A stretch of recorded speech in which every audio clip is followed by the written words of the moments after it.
नमस्कार, स्वागत है आप सभी का सी न्यूज भारत में। मैं हूं आपके साथ ज्योति श्रीवास्तव। संभल जनपद के प्रसिद्ध धार्मिक स्थल श्याम धाम समसोई आज श्रद्धालुओं के जयकारों से गूंज उठा। खाटू श्याम बाबा के जन्मोत्सव पर मंदिर परिसर में भक्तों की भारी भीड़ देखी गई।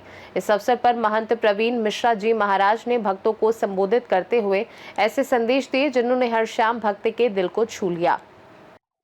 आज हमारे साथ मौजूद हैं श्याम धाम फतेहपुर समसोई के महंत प्रवीण मिश्रा जी। आज हम इनसे बात करेंगे। महंत प्रवीण मिश्रा जी, सी न्यूज भारत में आपका स्वागत है। बहुत बहुत आभार। सी न्यूज भारत का भी अभिनंदन है श्याम धाम समसोई में। आज श्याम जी का जन्मोत्सव है। आज का जन्मोत्सव का क्या महत्व है? बाबा का जन्म दिवस। सबसे पहली बात, बाबा के जन्म की हमें किसी भक्त को मालूम नहीं है कि बाबा का जन्मदिन कब हुआ था। बाबा का जन्म हेडम वन के अंदर हुआ था, वन में, तो कोई तिथि या तारीख निश्चित नहीं है। ये बाबा का स्थापना दिवस मनाते हैं खाटू मंदिर के आधार पर। आज की तिथि में देव उठनी एकादशी के दिन श्याम बाबा का शीश स्थापित हुआ था खाटू मंदिर में। वो स्थापना दिवस श्याम बाबा के भक्त बहुत ही हर्षोल्लास से मनाते हैं और उसका उन्हें पुण्य प्राप्त होता है। अब आती है आज एकादशी, देव उठनी एकादशी है, जो आज सूर्योदय के बाद लगी है और कल सूर्योदय होगा उसी एकादशी में। भगवान नारायण इस दिन चतुर्मास के बाद शयन करके उठते हैं। अब हमारी तमाम शुभ कार्य शादी ब्याह से शुरू हो जाएंगे। तो ये देव उठनी एकादशी है और श्याम बाबा की ये तिथि बहुत ही प्रिय तिथि है श्याम बाबा के लिए। एकादशियाँ समस्त प्रिय हैं। देव उठनी एकादशी का विशेष महत्व है और भगवान नारायण की, श्याम बाबा की, विष्णु भगवान कृष्ण एक ही रूप हैं सब, इसलिए इनकी आराधना होती है और भक्तों के लिए विशेष महत्व रखती है। श्याम बाबा की कृपा भक्तों पर बरसती है। श्याम धाम समसोई में एकादशी कल मनाई जा रही है, देव उठनी एकादशी। कल तमाम भक्त यहाँ पर आएंगे और बाबा की ज्योत भी जलेगी, कीर्तन भी होगा और बाबा की आराधना की जाएगी। अच्छा, श्याम धाम में क्या तैयारी की जा रही है जन्मोत्सव की?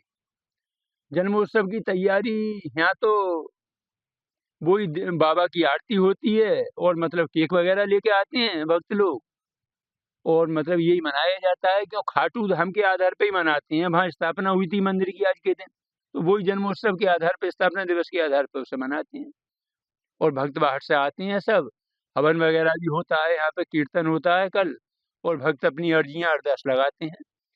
अच्छा महंत जी, खाटू श्याम जी को कलयुग में भगवान का रूप क्यों कहा जाता है?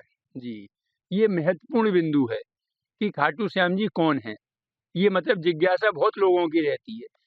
खाटू श्याम जी भीम के नाती, भीम के पौत्र, मतलब जो महाभारत में भीम थे, भीम अर्जुन, उनके पौत्र घटोत्कच के पुत्र बर्बरी जिनका नाम है, उन्होंने माँ देवी की आराधना की थी, भोलेनाथ की आराधना की थी, तो उन्हें 3 बाण दिए थे आराधना से प्रसन्न होकर कि ये 3 बाण हम आपको देते हैं और ये तीनों बाणों से आप मतलब समस्त संसार को जीत सकते हैं, ऐसा वरदान था उन्हें। तो उनकी माँ ने उनसे एक वचन लिया कि बेटा, जो हारेगा हमेशा उसकी तरफ लड़ोगे, आप हारे के सहारे बनोगे। तो महाभारत का युद्ध जब हुआ तो वो युद्ध के लिए आए देखने। जब वो युद्ध के लिए आए तो वहाँ भगवान कृष्ण ने देखा तो हड़कंप मच गया कि ये तो हारे की तरफ से लड़ेंगे, तो जो हारेगा युद्ध कभी समाप्त नहीं होगा, भाई हारे की तरफ से इन्हें लड़ना है। तो इसीलिए उन्होंने ब्राह्मण का भेष धारण करके आके वहाँ उनकी परीक्षा ली। बोले तुम किसकी तरफ से लड़ोगे? बोले मैं हारे की तरफ से लड़ूंगा। तुम्हारी सेना कहाँ है? तो बोले मुझ पे 3 बाण हैं। तो बोले मैं परीक्षा लेना चाहता हूँ। तो एक बाण से ही बाबा श्याम ने मतलब समस्त पीपल के पत्तों में छेद कर दिया। आज भी वो पीपल का पेड़ मौजूद है हरियाणा में, चुलकाना धाम। अच्छा, एक एक पत्ते में छेद होता है, ये वहाँ विशेषता है। आज ये चमत्कार कलिकाल में देखने को वहाँ मिलता है। तो फिर भगवान ने ब्राह्मण के वेश में उनसे दान मांगा कि आप तो दानी है, तो शीश का दान मांग लिया था उनसे, आप मुझे शीश दान दे। बाबा ने अपना शीश दान दिया। शीश दान देने के बाद उस शीश को अमृत पिला के पहाड़ पे रख दिया ले जाके। वो उनकी जिज्ञासा थी, मैं युद्ध देखना चाहता हूँ ये पूरा महाभारत का। अच्छा। तो शीश ने युद्ध देखा और शीश ने ये बताया, एंड में इन्हें घमंड हो गया अर्जुन को, सब पांडवों को, कि युद्ध हमने जीता है।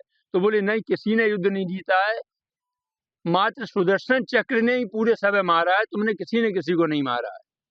तो भगवान ने वहीं उन्हें वरदान दिया, कलयुग में आप घर घर में पूजे जाओगे और मेरे नाम से आप पूजे जाओगे, जो हर एक का सहारा आप बनोगे, जो हार के आपके दर पे जाएगा। मात्र एक ही दरबार है दुनिया में जहाँ लिखा है हारे का सहारा, वो श्याम बाबा का दरबार है। वो बरबरी भगवान कृष्ण के वरदान से आज घर घर में पूज रहे हैं। उन्हें वरदान दिया आप घर घर में पूजे जाओगे, तो हर एक आदमी को पूजना मजबूरी है। भाई ये भगवान कृष्ण का वरदान है, ये बात है। महंत जी, जी, हारे का सहारा बाबा श्याम हमारा, इस वाक्य का क्या अर्थ है? हारे का सहारा बाबा श्याम हमारा, जो संसार में समस्त जगह से हट जाता है, तमाम दरबारों से हट जाता है, सब में से हार के जो बाबा के दर पे आता है, तो ये हारे का सहारा है। खाटू वाले श्याम बिहारी, कलिकाल में तेरी महिमा है भारी, और हारे हुए का तुम हो सहारा, कहलाए जग में प्रभु कष्टहारी। मैं भी शरण में तुम्हारी पड़ा हूँ, तारो न तारो ये मर्जी तुम्हारी। मतलब प्रभु जो समझ से हार जाए वो इनके दर पे आए। एक ही दरबार मात्र है संसार में, हारे का सहारा, बाबा श्याम का दरबार मात्र, किसी दर पे लिखा हुआ नहीं है। और भगवान कृष्ण ने यहाँ तक कह दिया, जो समस्त संसार से हट जाएगा और जो विधि का विधान मैंने लिख दिया है उसमें भी फेरबदल कर सकता है। ये बाबा का शीश, ये जागृत शीश है, ये जागृत शीश है, इस शीश में जान है।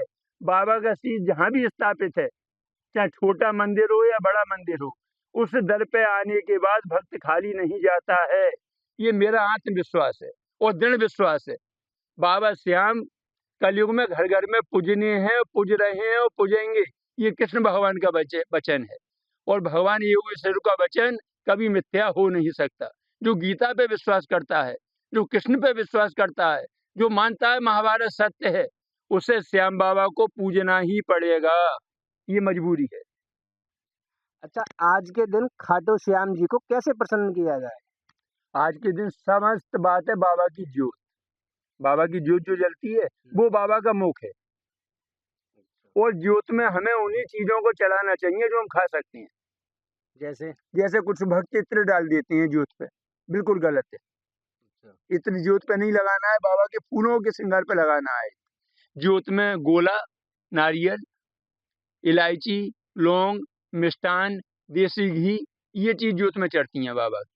और ज्योत पे बाबा साक्षात विराजमान रहते हैं, ज्योत ही बाबा का मुख्य वो है।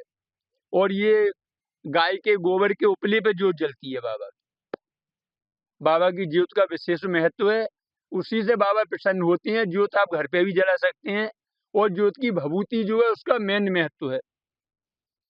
आपने बोला गाय के उपले, जी, कंडे को भी तो बोलते हाँ हाँ हाँ, देहाती भाषा में जैसे कहते हैं कंडा, देसी गाय के गोबर का उपला जो होता है उस पे बाबा की ज्योत। और राजस्थान के समस्त देवता ज्योत पे ही आते हैं, चाहे वो जहारवीर हो, बालाजी हो, या मतलब मोहन बाबा हो, या श्याम बाबा हो। राजस्थान में ज्योत का विशेष महत्व है। संभल से सी न्यूज संवाददाता राहुल पाठक की रिपोर्ट। फिलहाल के लिए खास रिपोर्ट में बस इतना ही। बने रहिए सी न्यूज भारत के साथ, हर खबर आपके साथ, आपके हाथ।